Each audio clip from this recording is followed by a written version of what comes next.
السلام علیکم ورحمۃ اللہ وبرکاتہ۔ ناظرین و سامعین اکرام، جیسے کہ وہابی دیوبندیوں کی ایک عادت ہے کہ وہ واٹس ایپ کے اوپر، فیس بک کے اوپر اس طرح کی گمراہ کرنے والی پوسٹیں چلاتے ہیں، مگر ان کی دال گل نہیں پاتی ہے۔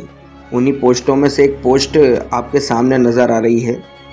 یہ کس شخص نے، یہ بیسٹ فرینڈ گروپ نام کا کوئی گروپ ہے، اس کے اندر محمد مصطفیٰ نام کے شخص نے یہ پوسٹ ڈالی ہو۔ یہ پوسٹ نمبر 8، مطلب اس سے پہلے بھی جو ہے یہ اس کے 7 پارٹ ڈل چکے ہیں، اور اس میں کیا انہوں نے جہالت دکھائی ہوگی وہ تو میرے کو معلوم نہیں، مگر یہ پوسٹ 8 جو ہے میرے سامنے آئی ہے، اس کے اندر دیکھیے آپ کس طرح سے جہالت بتا رہا ہے ان کا، مطلب اس سے کل ملا کے اس پوسٹ سے نچوڑ یہ نکال رہا ہے وہ کہ اب اس کے اندر شروع میں پڑھ کے سنا رہا ہوں میں کہ ایک بار قادری صاحب بڑے ہی غصے میں اپنے گھر میں داخل ہوئے، چیخ کر بیگم کو آواز دی۔ بیگم بیچاری گھبرا کر قادری صاحب کے پاس آئی اور بولی، کیا ہوا؟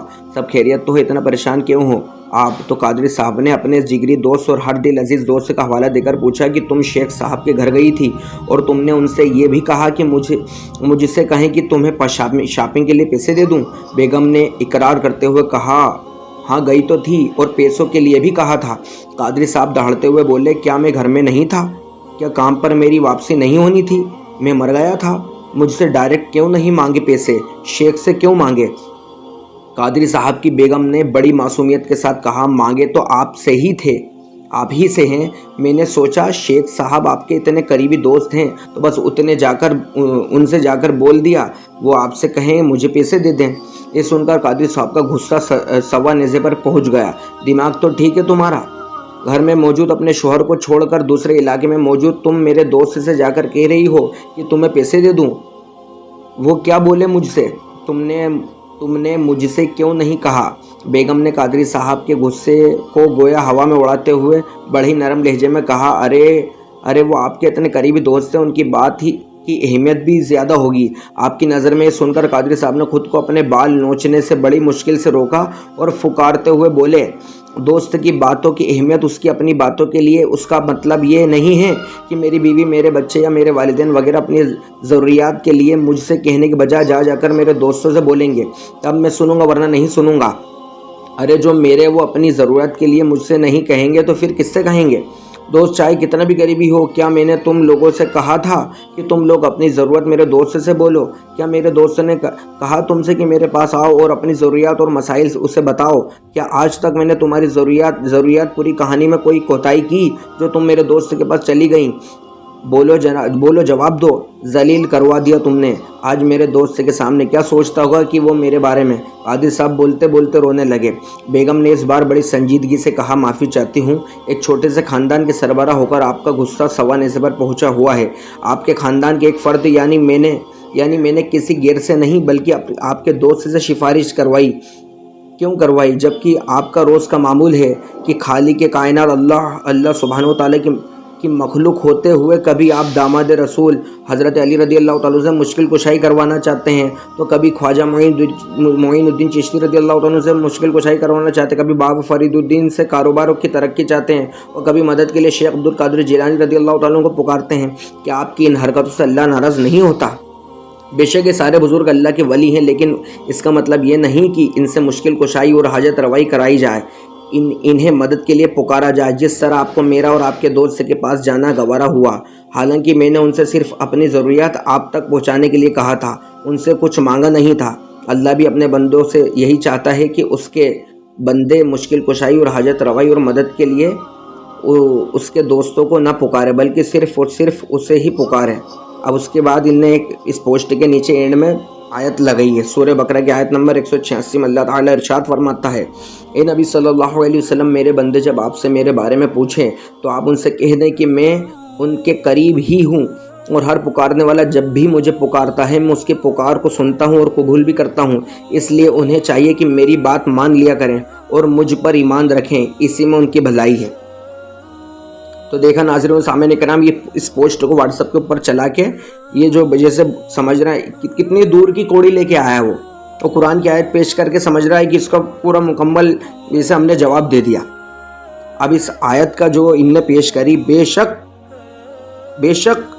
بالکل اللہ ہر مومن مسلمان کو اللہ ہی سے کوئی ڈائریکٹ بھی مانگتا ہے تو کوئی برائی نہیں ہے، کوئی اس میں عیب نہیں ہے، کوئی اس میں وہ نہیں ہے، مگر اس قرآن کی جب جس قرآن سے تو آیت پیش کر رہا ہے اس قرآن میں دوسری آیت بھی تو ہیں، کیا ان کا انکار کر دے گا؟ معاذ اللہ، استغفر اللہ۔ یہ دیکھ حوالے کے طور پہ میں تجھے یہ آیت پیش کر رہا ہوں۔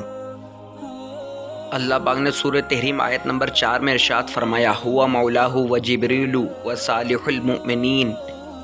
اللہ پاک نے امہات المومنین کے بارے میں کہا کہ اگر تم نبی کے مقابلے میں ایک دوسرے کی مدد کرو تو بے شک اللہ خود ان کا مددگار ہے، اور جبریل اور نیک ایمان والے اور اس کے بعد فرشتے مددگار ہیں۔ اللہ پاک نے سورہ مائدہ آیت نمبر 55 میں ارشاد فرمایا، انما ولیکم اللہ ورسولہ والذین آمنوا الذین یقیمون الصلاۃ ویؤتون الزکاۃ وہم راکعون۔ ترجمہ کنز العرفان۔ اللہ پاک نے کیا ارشاد فرمایا، تمہارے دوست صرف اللہ اور اس کا رسول اور ایمان والے ہیں جو نماز قائم کرتے ہیں اور زکوٰۃ دیتے ہیں اور اللہ کے حضور جھکتے ہیں۔ حضرت سلیمان علیہ السلام کا قرآن کریم میں واقعہ موجود ہے کہ حضرت سلیمان علیہ السلام نے اپنی امت کے ولی حضرت عاصم بن برقیہ رضی اللہ تعالیٰ عنہ سے مدد مانگی۔ آپ نے ان سے کہا کہ کون ہے جو پلک جھپکتے، کون ہے جو تخت بلقیس کو لا دے؟ تو دوبارہ پہلے تو ایک شخص جن نے کہا تھا، تو اس کے بعد جو ہے حضرت عاصم بن برقیہ رضی اللہ تعالیٰ عنہ نے کہا کہ میں پلک جھپکتے ہی لا دوں گا، اور یہی ہوا کہ پلک جھپکتے ہوئے آپ نے لا دیا۔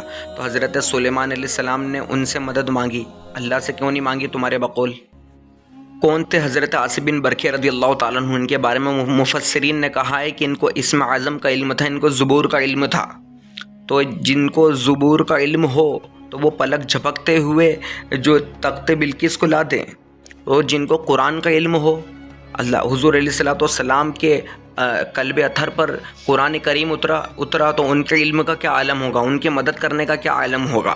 اور حضرت مولا علی رضی اللہ تعالیٰ عنہ جن کے بارے میں حضور علیہ السلام نے فرمایا، انا مدینۃ العلم والی بابوہا، میں علم کا شہر ہوں اور علی اس کا دروازہ ہے۔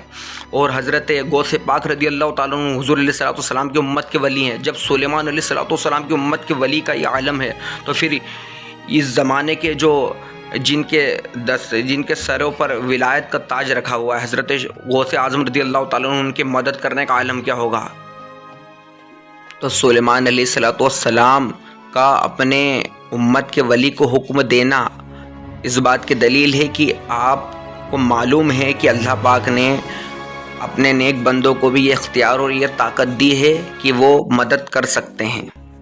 اللہ پاک ایسے گمراہ کرنے والی پوسٹ بنانے والوں کو ایمان کی ہدایت دے، صحیح معنی میں دین کی صحیح سمجھ عطا فرمائے، اور ہمیں ان کے گمراہ کرنے والی پوسٹوں سے محفوظ فرمائے۔ آمین بجاہ النبی الامین صلی اللہ علیہ وسلم۔ استغفر اللہ ربی من کل ذنب واتوب الیہ، اشہد ان لا الہ الا اللہ واشہد ان محمدا عبدہ ورسولہ۔ السلام علیکم ورحمۃ اللہ وبرکاتہ۔